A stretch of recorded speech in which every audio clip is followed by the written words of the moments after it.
Shalom saudaraku yang diberkati oleh Tuhan, kembali lagi bersama kami di Doa Penguat Iman Channel. Sebelum kita renungkan kebenaran firman Tuhan, mari kita bersatu di dalam doa. Terpujilah Engkau Bapa dalam sorga, buat kasih karuniamu, setiaanmu ya Tuhan bagi setiap kehidupan kami. Tuhan kembali memberikan sesuatu berkat yang luar biasa, yaitu pemeliharaan Tuhan bagi kami. Kami syukuri hal itu ya Tuhan. Dan kami datang kepadamu, mendengarkan sabda firman-Mu. Kami mau Tuhan berfirman bagi setiap kehidupan kami, mengarahkan kami kepada hal yang benar. Berkati hamba-Mu yang berbicara dan kami semua yang mendengar. Kami bersama tunduk kepada otoritas firman-Mu ya Tuhan. Nama-Mu yang kami muliakan. Roh Kudus yang terus bekerja dari awal sampai pada akhirnya, menyertai perenungan ini, memberikan kami hikmat dan pengertian akan firman-Mu ya Tuhan. Kami bersama memulainya, di dalam nama Tuhan Yesus Kristus kami berdoa dan mengucap syukur, haleluya, amin. Saudaraku yang diberkati oleh Tuhan, di dalam kehidupan orang percaya saudara, kepahitan adalah kenyataan yang sering muncul tanpa disadari. Kepahitan biasanya lahir dari luka, yakni kata-kata yang menyakitkan, perlakuan tidak adil, pengkhianatan, atau kekecewaan yang mendalam. Jika luka itu dipelihara, ia tidak lagi sekedar rasa sakit, tetapi berkembang menjadi beban batin yang mengikat hati. Tidak sedikit orang yang tampak baik-baik saja di luar, tetapi menyimpan dendam di dalam. Mereka tetap beribadah, tetap melayani, tetap tersenyum, namun hatinya keras ketika mengingat seseorang atau peristiwa tertentu. Kepahitan membuat jiwa lelah, doa terasa berat, dan sukacita rohani perlahan memudar. Namun firman Tuhan tidak membiarkan orang percaya tinggal di dalam belenggu itu. Kitab Kolose 3 ayat 13 menunjukkan bahwa Tuhan menyediakan jalan keluar yang jelas, yakni sabar dan mengampuni. Ini bukan sekedar saran moral, melainkan perintah yang lahir dari kasih karunia, karena Tuhan sendiri telah lebih dahulu mengampuni kita. Firman Tuhan yang menyapa kita hari ini di dalam Kolose 3 ayat 13, saudara, berkata demikian. Sabarlah kamu seorang terhadap yang lain, dan ampunilah seorang akan yang lain apabila yang seorang menaruh dendam terhadap yang lain. Sama seperti Tuhan telah mengampuni kamu, kamu perbuatlah juga demikian. Melalui ayat ini saudara, Tuhan mengajarkan bahwa kepahitan tidak diselesaikan dengan waktu semata, melainkan dengan ketaatan pada firman. Kepahitan harus dihadapi dengan sikap yang benar agar hati tidak semakin terluka, relasi tidak semakin rusak, dan iman tidak semakin dingin. Hari ini kita akan membahas dua hal yang utama berkaitan dengan hal ini, saudara. Saya mengajak kita untuk fokus dengarkan kebenaran firman Tuhan. Kita mulai dari pembahasan yang pertama, saudara, yaitu kepahitan mengikat hati. Saudaraku, kepahitan sering dimulai dari hal yang tampak kecil, yakni tersinggung karena ucapan, kecewa karena sikap, atau merasa tidak dihargai. Awalnya hanya rasa sakit yang singkat, tetapi ketika perasaan itu disimpan dan terus dipikirkan, luka itu makin dalam. Lama-kelamaan ia berubah menjadi dendam yang menetap. Inilah mengapa firman Tuhan menyebut apabila yang seorang menaruh dendam terhadap yang lain. Karena dendam adalah bibit yang jika dibiarkan akan menumbuhkan kepahitan. Kepahitan bukan hanya masalah emosi, tetapi masalah hati yang mempengaruhi seluruh kehidupan. Hati yang pahit membuat seseorang mudah curiga, mudah tersulut dan sulit percaya kepada orang lain. Ia menjadi cepat menilai dan lebih mudah mengingat kesalahan dibanding kebaikan. Bahkan ketika situasi sudah berubah, luka lama tetap memimpin respon dan cara seseorang memandang sesamanya, sehingga relasi menjadi dingin dan kaku. Lebih dari itu, kepahitan merusak kehidupan rohani. Orang yang pahit bisa tetap membaca Alkitab, tetapi firman seperti tertahan karena hatinya menutup diri. Ia bisa tetap berdoa, tetapi doanya lebih banyak keluhan, pembenaran diri, dan penghakiman. Kepahitan membuat hubungan dengan Tuhan terasa jauh, bukan karena Tuhan berubah, tetapi karena hati tidak lagi lembut dan peka. Kepahitan juga membuat seseorang kehilangan damai sejahtera. Ada orang yang tidur tetapi pikirannya tidak pernah benar-benar istirahat karena terus memutar ulang kejadian dan kata-kata yang melukai. Ada juga orang yang berada di tengah keluarga namun hatinya terasa sendirian karena memilih menjaga jarak dan menutup kepercayaan. Akibatnya saudara, hidup terasa berat dan sukacita perlahan memudar. Karena itu, firman Tuhan memanggil kita untuk jujur, yakni apakah ada dendam yang masih disimpan? Apakah ada nama tertentu yang membuat hati langsung panas ketika diingat? Jika ada, itu tanda bahwa kepahitan sedang mengikat. Dan selama ikatan itu ada, kita akan sulit melangkah dengan ringan, sulit mengasihi dengan tulus, dan sulit membangun relasi yang sehat. Jalan keluar dimulai ketika kita mengakui bahwa kepahitan bukan perlindungan, melainkan penjara.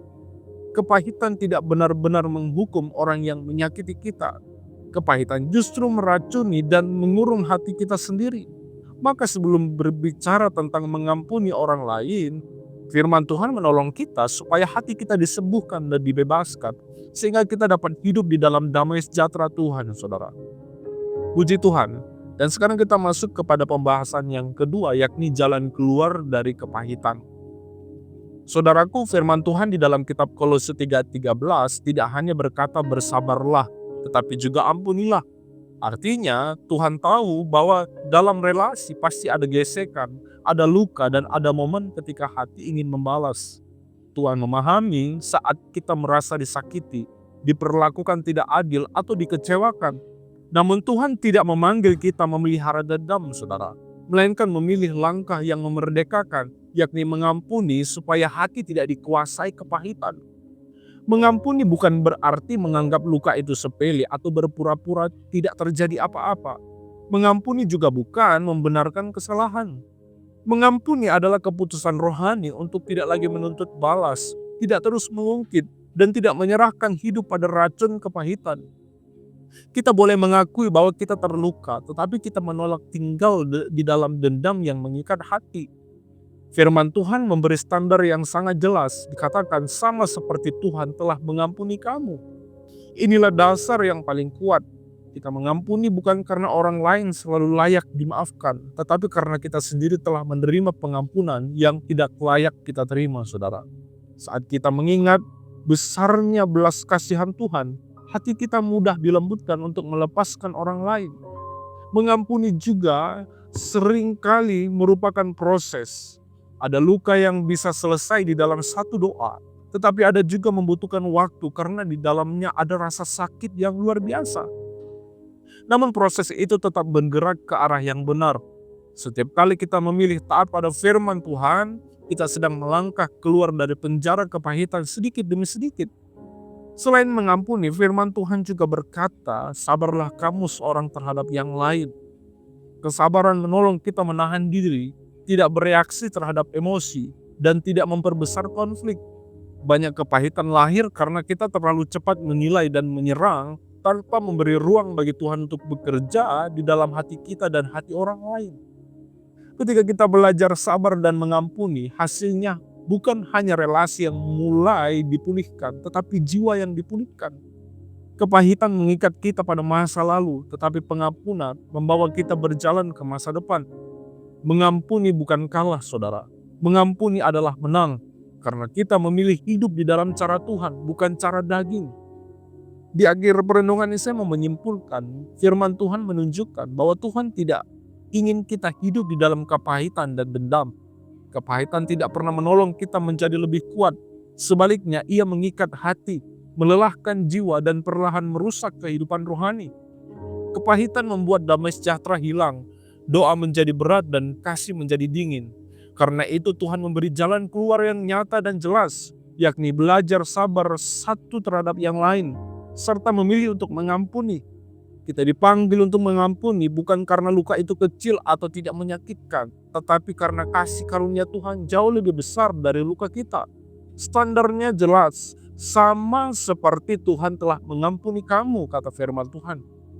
Ketika kita mengingat bahwa Tuhan sudah lebih dahulu mengampuni kita, meski kita tidak layak, hati kita akan dikuatkan untuk melepaskan dendam terhadap sesama. Pengampunan Tuhan menjadi dasar dan tenaga bagi kita untuk melakukan hal yang sulit itu, saudara. Jika hari ini ada nama, peristiwa, atau luka yang masih membuat hati panas ketika diingat, jangan pelihara itu lebih lama. Jangan biarkan luka itu menjadi akar yang makin dalam. Bawalah kepada Tuhan di dalam doa. Minta Roh Kudus melembutkan hati, dan minta kekuatan untuk taat pada firman. Lalu ambillah keputusan untuk mengampuni. Bukan karena perasaan sudah siap, tetapi karena kita memilih jalan Tuhan. Disitulah langkah awal keluar dari kepahitan dimulai. Kiranya Roh Kudus nolong kita hidup di dalam kesabaran dan pengampunan, sehingga hati kita tetap lembut, relasi dipulihkan, dan hidup kita memuliakan Tuhan. Biarlah melalui sikap kita orang melihat kasih Kristus yang nyata dari kehidupan kita. Puji Tuhan, saya berdoa seluruh pendengar Doa Penguat Iman Channel mengalami jalan keluar dari kepahitan yang mungkin sedang saudara alami dan kita semua alami. Kita bersatu di dalam doa. Terpujilah Tuhan Bapa dalam sorga, kami bersyukur buat kebenaran firman-Mu yang kembali mengingatkan kami hari ini ya Tuhan. Menegur kami dengan kasih, bahwa kami semestinya mengampuni orang yang bersalah terhadap kami. Ada banyak kelemahan orang lain ya Tuhan, yang mungkin menyakiti kami, memperlakukan kami secara tidak adil. Tapi kami mau melihat, memandang salib-Mu ya Tuhan yang luar biasa. Engkau terlebih dahulu mengampuni kehidupan kami. Siapakah kami ini ya Tuhan? Lebih dari itu kami juga meminta belas kasihan dari Tuhan. Dan mungkin kami juga banyak melakukan kesalahan terhadap orang lain.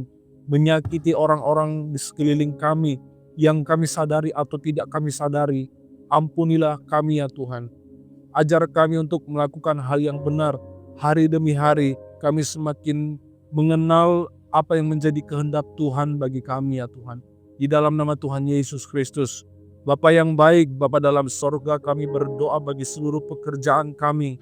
Dimanapun kami melangkah dan berada, apa yang kami kerjakan dan lakukan biarlah itu untuk hormat kemuliaan bagi nama Tuhan. Tuhan memberkatinya dan Tuhan buat berhasil.